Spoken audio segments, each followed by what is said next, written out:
Hi guys, just a quick video on how to disassemble an AEG version 2 gearbox.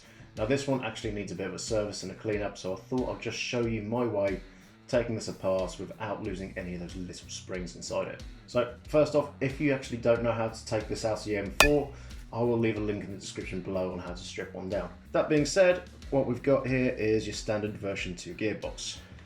On the front, nothing too interesting, you've got all the screws that hold it together.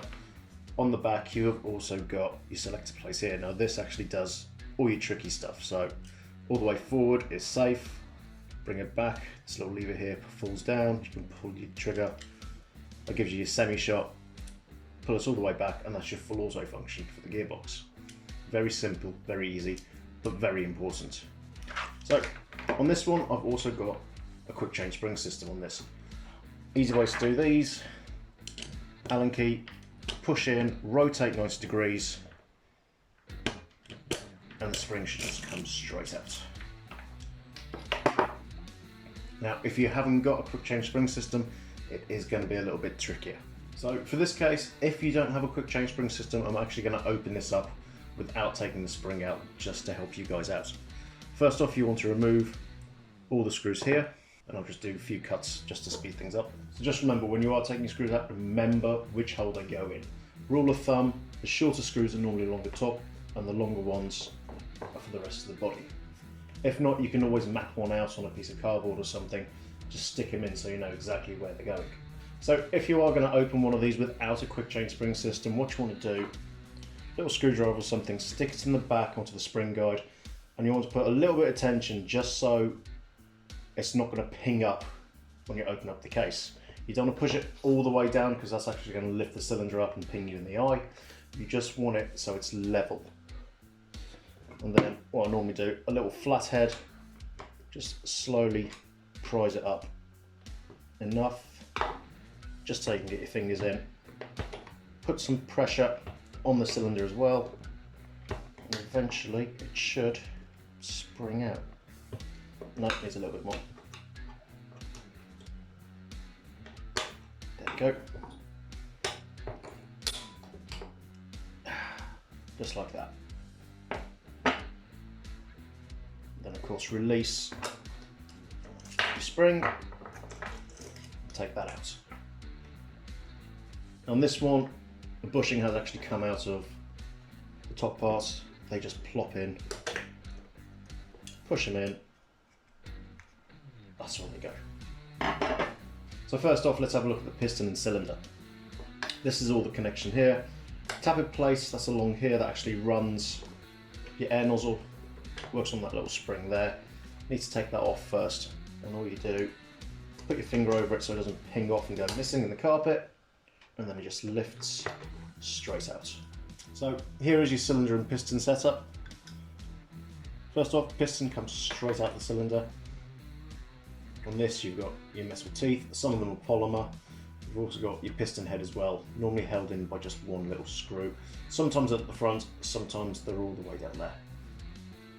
On the cylinder itself you've also got your tappet plate and your air nozzle all in one system. And your air nozzle normally just sits on there, comes straight out. There's some grooves on the tappet plate that it sits into, just holds it in place. Finally, you've got your cylinder as well. Now you might notice this has got a little hole in it. This is known as porting. It depends on the length of the barrel, and it's also to do with your air volumes, and I'm just not going to get into it today. All you need to know is when you put this back in, make sure that hole is as far away from the end as possible. So I've seen people take these out and they've accidentally installed them that way, and you're going to have no air volume at all going through your barrel there. You need to make sure it's that way around. On the cylinder head itself, you've got a bit of rubber on the back here. You've got an O-ring all the way around here as well. Just check those, make sure they're not too gunky, then might need a clean, just to give you as much air seal as you can. Right, next you've got your gears. Now there are three main gears in your gearbox. You've got your bevel gear here, your spur gear here, and your sector gear here.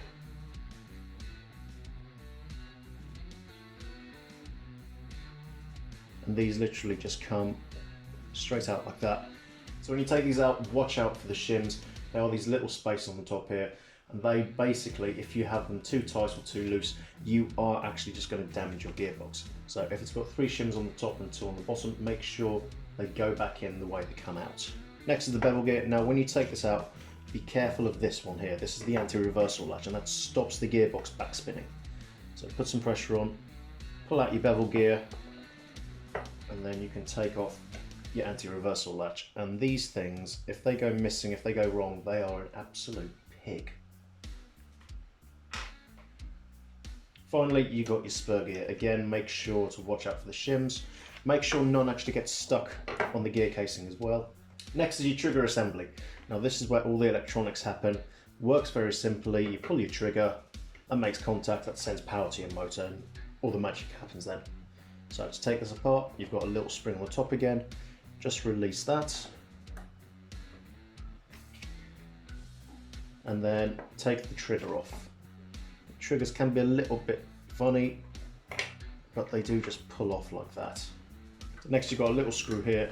All you need to do, unscrew it, make sure you don't lose it, and then your whole trigger block with the wires just come out like that. Now there's only 3 things left on the gearbox. You've got your cut-off lever here, your safety lever here, and of course your selector place on the other side.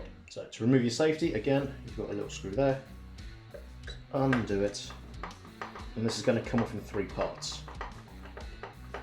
And so you're going to have your screw. So 3 parts are, you've got this main arm here, you've got a spring underneath it, and then you've got the shaft and the other part which actually hits onto your selector plate. So when your selector plate goes forward, it actually lifts up that bar like that. So to remove this, this is literally push fitted. All you need to do, release the spring first, gently pull it off, and then remove your spring as well. And then the bar should just come off like that. Right, your cut-off lever next. Now, there is actually a spring attached to it on your selector plate, and you'll want to take that off first, because if you try and take out your cut-off lever before taking that off, that spring's going to go missing. And though it might not look important, if you don't have that spring on, you're not going to get your semi-auto, it's just going to be full auto. Now you can remove the cut-off lever. Screw, cut-off lever,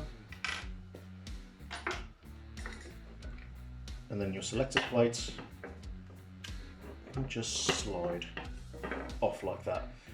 You have got little grooves on your selector plate actually fit onto these tracks in here. So I've already put in the selector plate and the cut-off lever on this just to save a little bit of time. But next is going to be your wiring loom. So this part here actually fits in underneath, and there is actually a little notch there that fits into the notch just here. So loop it under and make sure you push it down and it's in. Now you want to replace the small screw there, and once that's in, you need to then trace your wires around. Now for this, you're going to have 2 lives on this.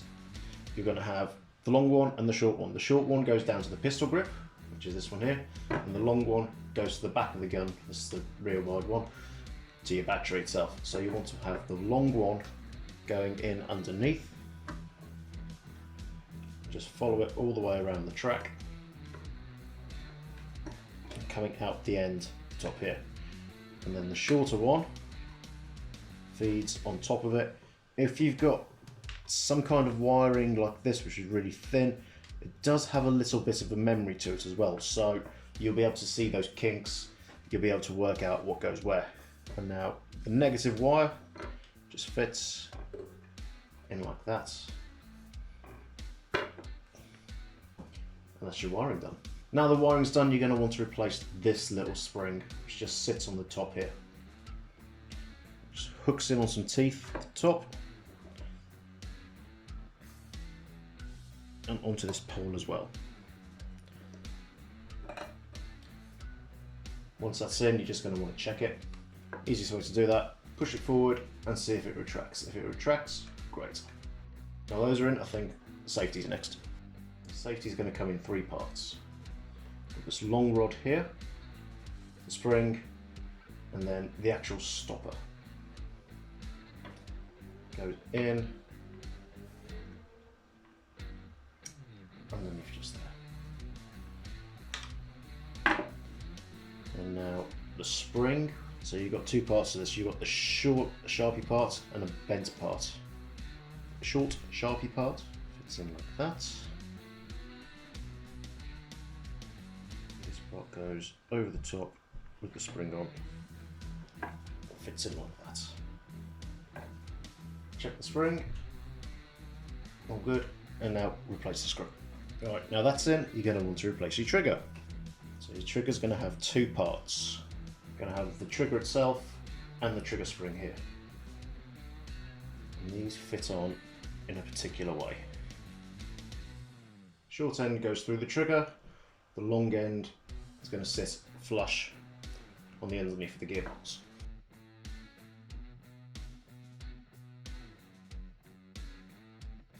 You want to make sure that your trigger sits on the top here, so when you pull the trigger, it moves. While you're here, you can check your safety, slide your selector plate all the way forward, just move your safety, and now I can't move the trigger. Safety off. Next you want to replace your gears. First, start with the spur gear.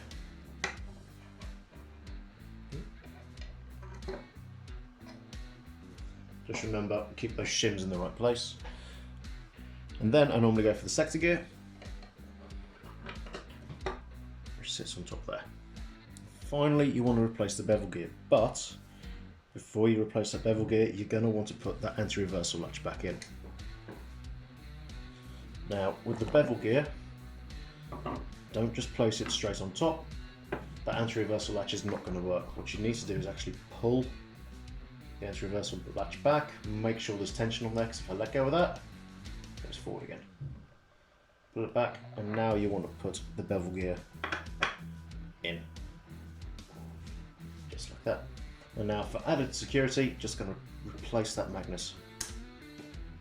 That's just going to stop that anti-reversal latch pinging out on me when I'm trying to do something else. Finally, you're going to want to put in your cylinder set. So, cylinder goes in like that. Make sure the grooves on your piston line up into that, but also this part of the tapping plate goes along this groove, on the inside of this groove here.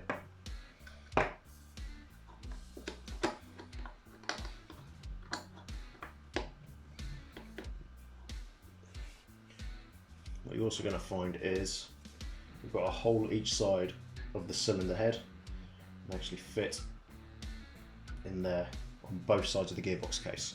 Next, you're going to want to put the spring back on, just this part here.